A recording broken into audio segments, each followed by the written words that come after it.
Well, the House Judiciary Committee is set to hold a field hearing in Arizona on the border crisis. That's going to happen less than an hour from now. For more on this, Ohio Congressman Jim Jordan, he chairs that committee, and he's joining us live right now. Congressman, great to see you. Thanks for your time this morning. Good to be with you, Bill.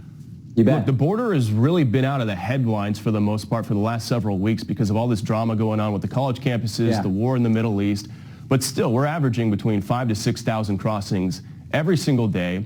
You're out in Arizona right now. What have you been seeing? No, you're exact. Everything you and William just went through is exactly what happens when you make a decision, as the Biden administration did on day one, to change the policies that were working. They decided on day one, no more building the wall, no more remain in Mexico while we evaluate your asylum claim. And when you get here, you will not be detained. You will be released. And you might take 3 years, as you just pointed out, before they ever make a decision or you ever have to show up in court. Then you get this influx. We're on pace, Bill, to get to 12 million migrants coming in the country in the 4 years of the Biden administration. The magnitude of that number, that's equivalent to the entire population of the state of Ohio. We're the 7th largest state.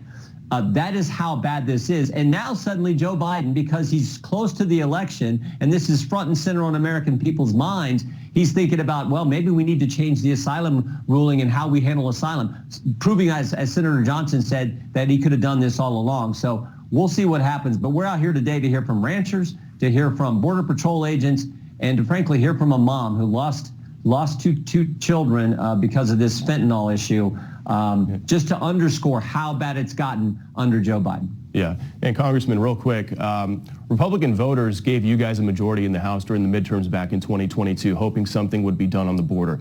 You guys have had all sorts of press conferences at the border, field tours, border visits. Yep. I've been there for a lot of them, but at the end of the day, the House approved $95 billion in foreign aid and nothing for the border.